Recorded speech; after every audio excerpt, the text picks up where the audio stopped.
ہدایت کی فضائیں یہ ہوائیں، قول خدا کی قول نبی کی یہ صدائیں۔ مزید نئے بیانات سننے کے لیے چینل راہ ہدایت بیان کو ضرور سبسکرائب کریں۔ ونعوذ باللہ من شرور انفسنا ومن سیئات اعمالنا، من يهده الله فلا مضل له ومن يضلل فلا هادي له، ونشهد ان لا اله الا الله ونشهد ان محمدا عبده ورسوله، وقال الله تعالى في القرآن المجيد والفرقان الحميد وشاورهم في الامر فإذا عزمت فتوكل على الله إن الله يحب المتوكلين۔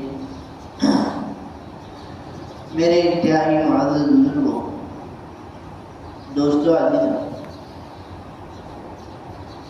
اللہ تعالیٰ نے جس طریقے سے نماز کا اجتماعی حکم دیا ہے، اسی طریقے سے اور جس طریقے سے نماز کو ادا کرنے کی آداب ہے، اسی طریقے سے مشورے کے بھی آداب ہیں۔ اسی لیے قرآن میں دونوں کو ذکر کیا، ایمان والوں کی صفت بیان کی، وہ نماز قائم کرتے ہیں اور مشورے کا اہتمام کرتے ہیں۔ دعوت کے اندر مشورے کا وہ مقام ہے جو مقام اسلام کے اندر نماز کا ہے۔ جس کی نماز نہیں اس کا کوئی دین نہیں، جو نماز کو قائم نہ کرے وہ دین کو قائم نہیں کرے گا۔ اسی طریقے سے جو مشورے کو قائم، جس کا مشورہ نہیں اس کی تبلیغ نہیں۔ اسی لیے جس طریقے سے امام کو نماز میں لقمہ دینے کا احترام ہے، اسی طریقے سے مشورے میں امیر کو رائے دینے کا بھی اہتمام ہے۔ کوئی نہیں ملے گا ساری مسجد کے اندر کہ امام صاحب سے غلطی ہوئی ہے اور امام صاحب کو لقمہ دے، امام صاحب کی مرضی ہے، لقمہ لے لے یا لقمہ نہ لے۔ کوئی یہ نہیں کہے گا کہ مجھ سے امام صاحب نے لقمہ نہیں لیا تو میں ان کی نماز میں شریک نہیں ہوتا۔ اسی طریقے سے کسی کو یہ بات کہنے کی بالکل گنجائش نہیں ہے کہ ذمہ دار نے میری بات نہیں مانی ہے، میں تو دوسری رائے قائم کر لوں یا مشورے سے الگ ہو جاؤں۔ حضور اکرم صلی اللہ علیہ وسلم کے زمانے میں حضرات صحابہ اہتمام کے ساتھ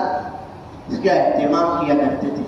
رائے دینے کا بھی وہی اہتمام۔ اللہ کے نبی صلی اللہ علیہ وسلم کے درمیان حضرت ابو بکر صدیق بیٹھے، حضرت عمر رضی اللہ عنہ بیٹھے، کسی مسئلے کے اوپر بات چھڑ گئی،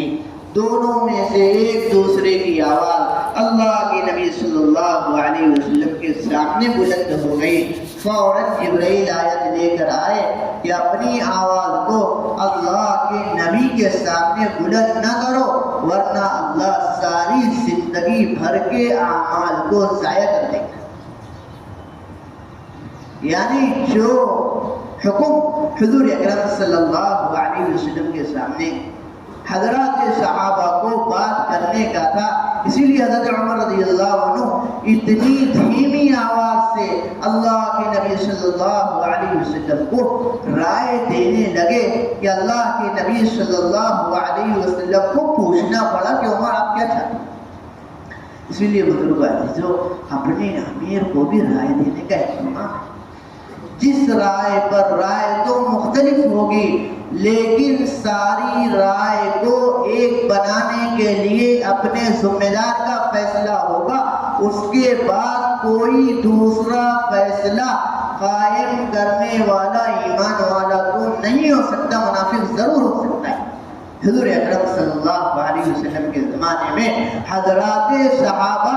رائے دیا کرتے تھے، اللہ کے نبی صلی اللہ علیہ وسلم کی رائے فیصلے کے بعد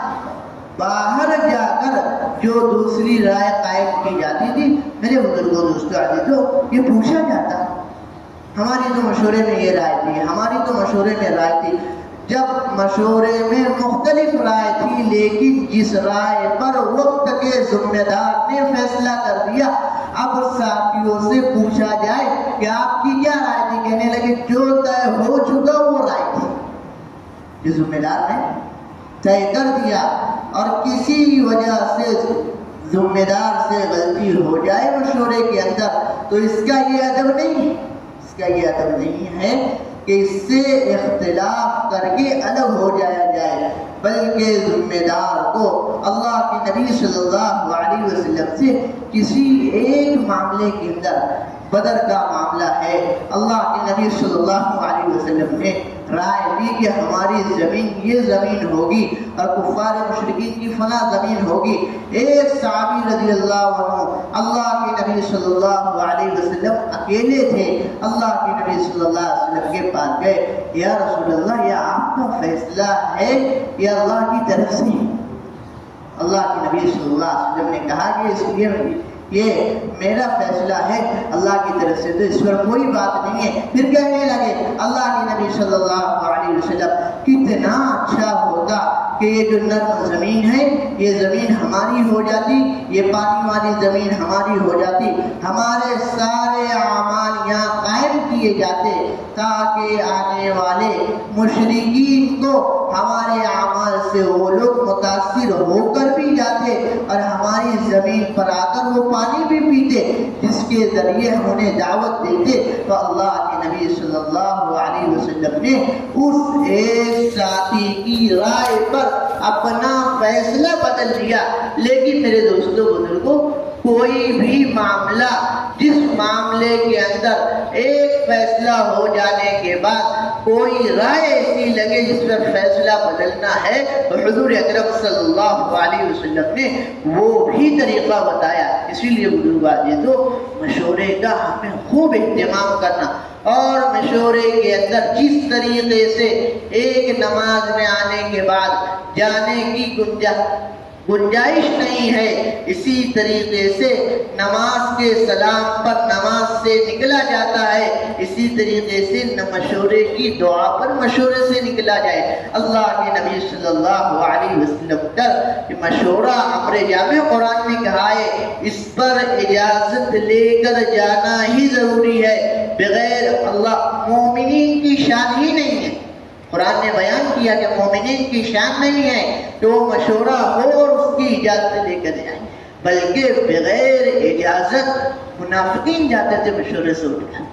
میرے بزرگوں دوستوں عزیزوں، اور ہر ساتھی کام کے اعتبار سے رائے دے، اسی لیے حضرت فرما رہے تھے کہ جو عملہ مشورے کے اندر جتنی قربانی دے کر آئے گا، جو عملہ مشورے کے اندر جتنی قربانی دے کر آئے گا، اللہ تعالیٰ براہ راست اس پر اپنی راہوں کو الہام کریں گے۔ میرے محترم بھائیوں بزرگوں عزیزوں، بڑے سے بڑے تقاضے پر جس طریقے سے